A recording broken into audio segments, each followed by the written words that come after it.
ગમે જ્યારે તમને બધા એમ કે કર લો દુનિયા મુઠ્ઠી મેં, આ જગતમાં કશું અશક્ય નથી ને તમે ધારો એ કરી જ શકો, થાય એ ઉંમર આવે. પહેલી વખત ઇન્ટરવ્યૂમાંથી પાછા આવીએ ત્યારે ખબર પડે કે દુનિયા કેટલી મુઠ્ઠીમાં છે ને કેટલી સરકી રહી છે. ખૂબ બધું મળ્યા પછી સાહેબે ફેસબુક ઇન્સ્ટાગ્રામની વાત કરી. તમારા લાખો ફોલોવર્સ હોય, તમે પિક્ચર મૂકો અને લગભગ 365 લાઇક મળી જતી હોય, એવી તમે ફેસબુક સેલિબ્રિટી હો, પણ તમે રડો, તમે મૂંઝાઓ, તમે પીડાઓ, તમે હારો અને એક પણ વ્યક્તિ તમારી બાજે ખભે હાથ દઈને તમને ચા પીવાનું ન કહેતી હોય તો માની લેવું કે ક્યાંક ખોટું થઈ ગયું છે. ફેસબુક છે એ ફેસલેસ સોસાયટીનો ભાગ છે, એ ન ભૂલવું, ક્યારેય ન ભૂલવું. એ સાંજે એક પણ વ્યક્તિ તમને આવીને મજા કરાવી જતો એને ચા પીવીને એમ કહેતો હોય કે ચાલ્યું જશે, ચાલવા માંડો, તો માનજો કે તમે જીવી ગયા છો. તો વિચારજો કે તમે કશું પ્રાપ્ત કરી લીધું છે જીવનમાંથી. આટલું જ જો શીખાઈ જાય તો સમજી લેવું કે આપણે ઘણું બધું પ્રાપ્ત કરી લીધું છે. એક પણ ફોલોઅર્સ નહીં હોય તો ચાલશે, પણ તમે કોઈને ફોલો કરવા કરતાં તમને કોઈક ફોલો કરે એવું તો જીવી જ લેવું ને એટલું તો કરી જ લેવું. અત્યારે આમ જો તો ટેકનોલોજીનો જ યુગ છે. દરેક વ્યક્તિ સરસ મજાના મોબાઈલ બનાવી રહ્યા છે, સરસ મજાની એપ બનાવી રહ્યા છે. કેટલું બધું મોબાઈલમાં નવું આવે છે. એટલે હવે તમે વિશેષ કાંઈ કરશો તો એટલું બધું પડઘા નહીં પડે, એ વાત એટલી જ સાચી છે. કારણ કે એટલું બધું દુનિયામાં શોધાઈ ગયું છે જગતમાં. પણ હવે જે લોકો, આપણે બધાને ખબર છે કે આમ ચાલે ને ઓલું તમે આપલો તો એન્ટીવાયરસ આમ કરશે ને ઓલા સજેશન આપવા માટે જગત આખું જ તમને રેડી છે. પણ મોબાઈલમાં હવે જો કોઈ એવી સારી બેટરી શોધશે કે જે બહુ જ લાંબો વખત ચાલશે, એ માણસ આગળ વધી જવાનો છે. એટલે જરૂર તો અંતે બેટરીની પડવાની છે. ગમે એવી એપ્લિકેશનને આનું કામ શું છે? એનર્જી એનામાં હશે, એનામાં બેટરી હશે, એ ચાર્જ થશે, રિચાર્જ થશે, તો એનું કામ છે. દરેક વ્યક્તિએ પોતાની આવી રિચાર્જ બેટરી જેને ચાર્જ કરી શકાય એવો પ્લગ શોધી લેવાની જરૂર છે. જીવન દરેકને, નોળિયો હોય ને, હવે તો કદાચ તમને આ બધા શબ્દોય બહુ નહીં ગમતા હોય કારણ કે તમે ડાયનોસોરને ઓળખો છો, નોળિયાને ઓછા ઓળખો છો. એ સાપ સાથે લડે અને પછી થોડી વાર માટે એ પોતાના દર પાસે અંદર વયો જાય, લડે ઝઘડે અને પાછો પોતાના, આવી જાઓ સોવાણી સાહેબ, જગ્યા છે તમારી, આવી જાઓ.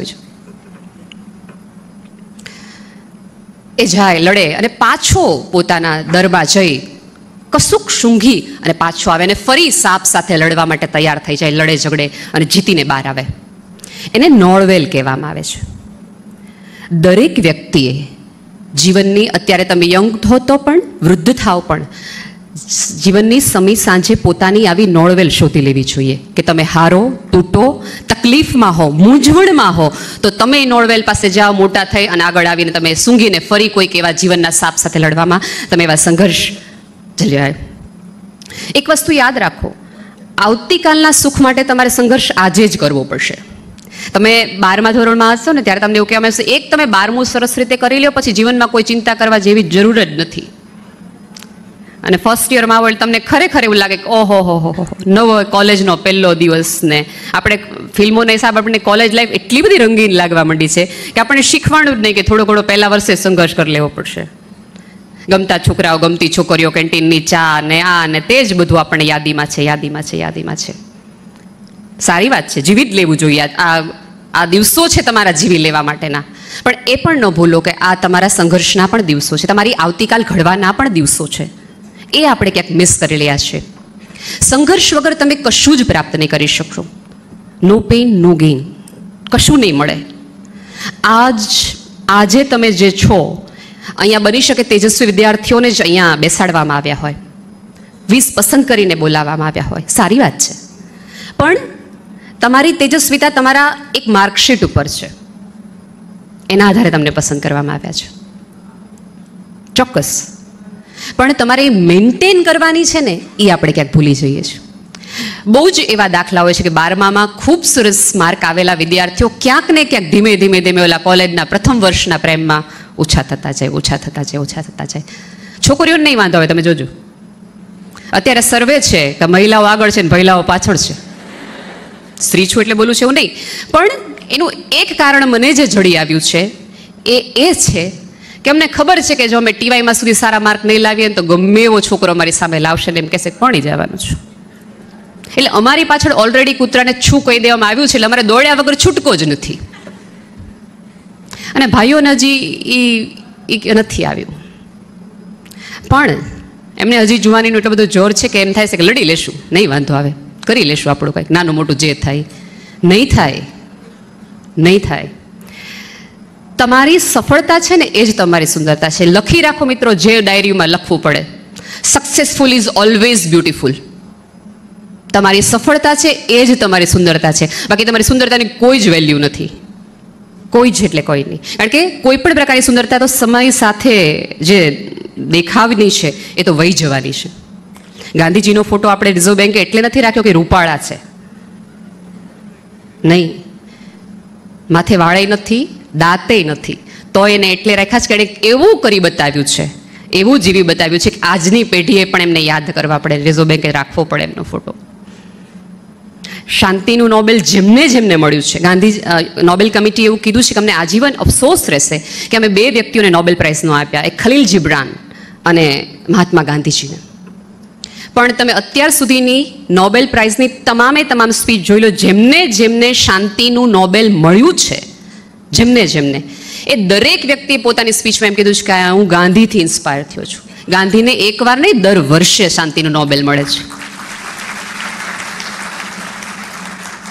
શીખી જાઓ કે તમારે જીવનમાં કયું સ્થાન પ્રાપ્ત કરવું છે, ક્યાં પહોંચવું છે.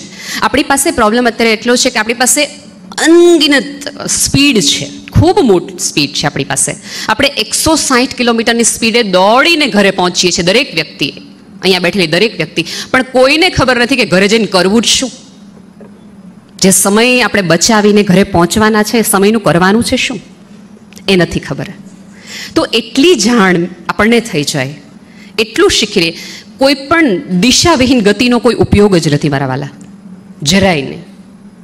તમારી દિશા નિશ્ચિત હશે તો તમારી ગતિને પણ આકાર મળશે. જે લોકો સીધા ચાલ્યા છે ને એને જગત તમામ પ્રમાણે ભૂલી ગયા છે, કોઈ મૂલ્ય નથી. દિલ્હી તમે જુઓ, કેટલા બાદશાહો આવી ગયા અને જતા રહ્યા, આવ્યા હજી જશે. આજે પણ લોકો પોતાની ગમે એવી હિન્દી શાયરી, હિમલભાઈને તો ખબર છે, ગાલિબના નામે જ ચડાવે છે. એનો ભૂસાણો કેમ? કારણ કે એ એવું કરી ગયો તો તમે એની જગ્યાએ ભૂસી જ ન શકો. સત્તાઓ, મહાસત્તાઓ આવ્યા રાખે.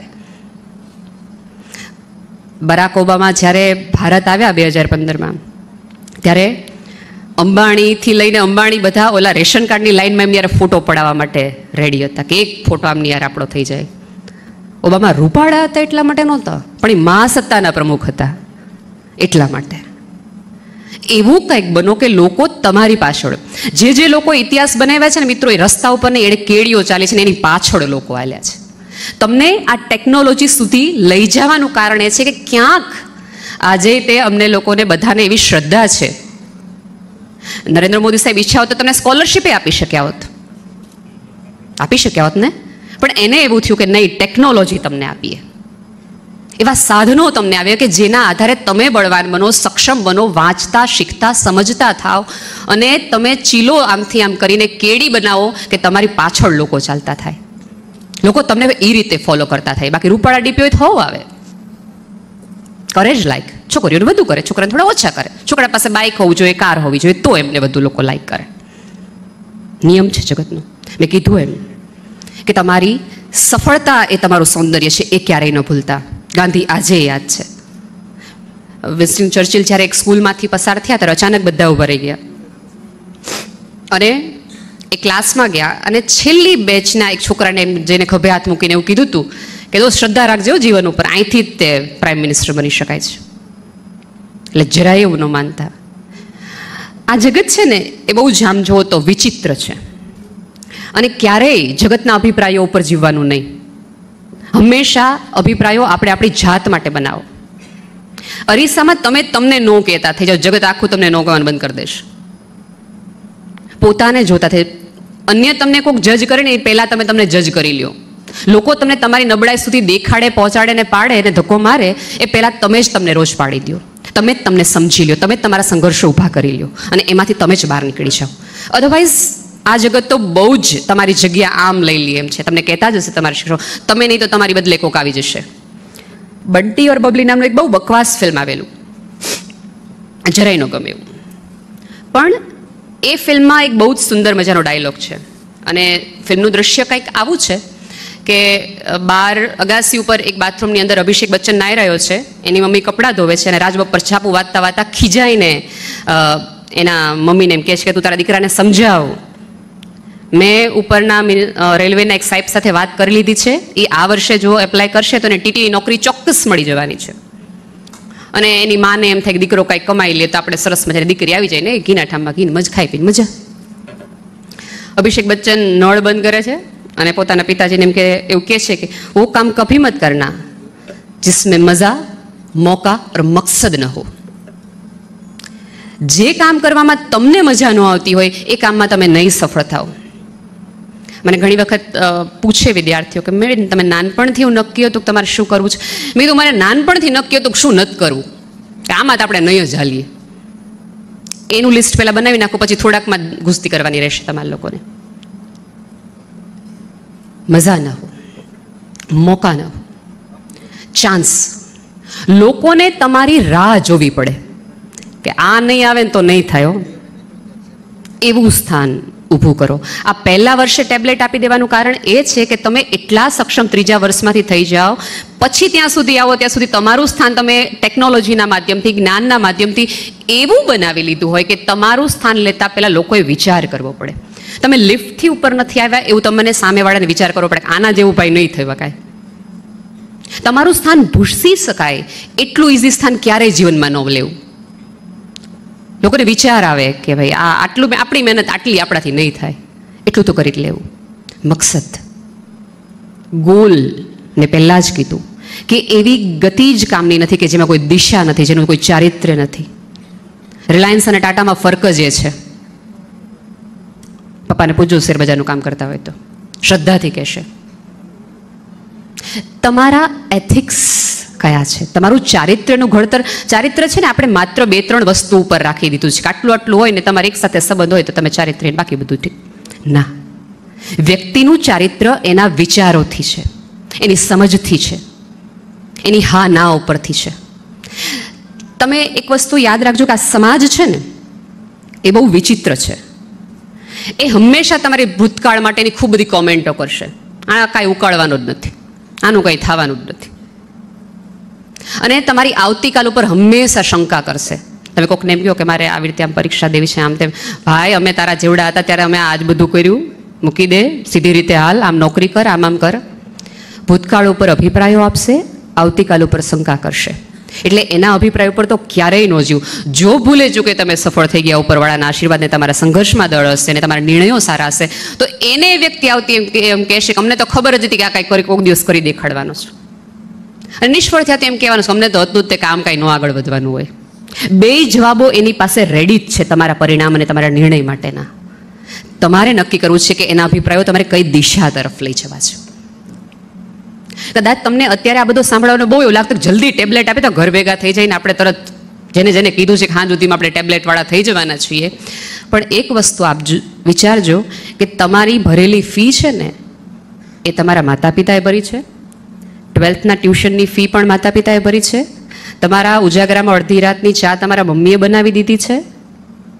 અને થેન્ક્સ ટુ આ યુનિવર્સિટી અને પ્રધાનમંત્રીના એવી યોજના થકી તમને ટેબ્લેટ મળી રહ્યું છે. કોઈના પ્રેમ સન્માનને ક્યારેય આપણી લાયકાત ન સમજી લેવાની ભૂલ ન કરવી. હંમેશા યાદ રાખવું, કોઈક આવી અને આપણને આપણી લાયકાત દેખાડે એ પહેલાં જ આપણે કેળવી લેવી. સામેવાળાને વિચાર આવે તમારી માટે કંઈક કહેતા સમજતા, થોડું રિસ્ક ફેક્ટર ડેવલપ કરવું. થોડુંક આપણે ગુજરાતની પેઢીમાં એવું કહેવાય છે, ગુજરાતીઓ માટે એવું સામાન્ય રીતે કહેવાય છે કે એ લોકો બહાર ન જાય. જ્યાં સુધી અમને અમારું અહીંયા સુખ મળી રહેતું હોય ત્યાં સુધી અમે બહાર ન જઈએ. રિસ્ક, આપણે આપણા કમ્ફર્ટ ઝોન છોડવા જ તૈયાર નથી. આપણે પેરિસમાં જઈને એમ કંઈક ઢોકળા મળે, આપણે રિસ્ક જ દેશનું લેવા તૈયાર નથી કે કંઈક અજાણી વસ્તુ ટ્રાય કરવા માટેની આપણને ક્યાંક ને ક્યાંક ડર લાગે. કશુંક નવું કરવા માટે તો રિસ્ક લેવું જ પડશે. તમારા કમ્ફર્ટ ઝોનની બહાર તમારે જવું જ પડશે, નીકળવું જ પડશે. અને જ્યારે જ્યારે જગત તમારા ઉપર શંકા કરે ત્યારે વધુ તમારી જાતને આત્મવિશ્વાસ અપાવો, કારણ કે જગત તો અંતે તમને તોડવા જ બેઠું છે. કેટલાય એવા મિત્રો છે કે તમે વાંચતા હશો, અંધારામાં ઉજાગરા કરતા હશો ત્યારે કે હુઈ જાને કોણ પેપર જોવે કહેશે. પણ ત્યારે થોડોક વિચાર કરી લો, બની શકે કે તેણે દિવસ આખો વાંચી અને પછી રાત્રે તમને હેરાન કરવા આવ્યા છે. હોય આવા વિઘ્ન સંતોષિયું.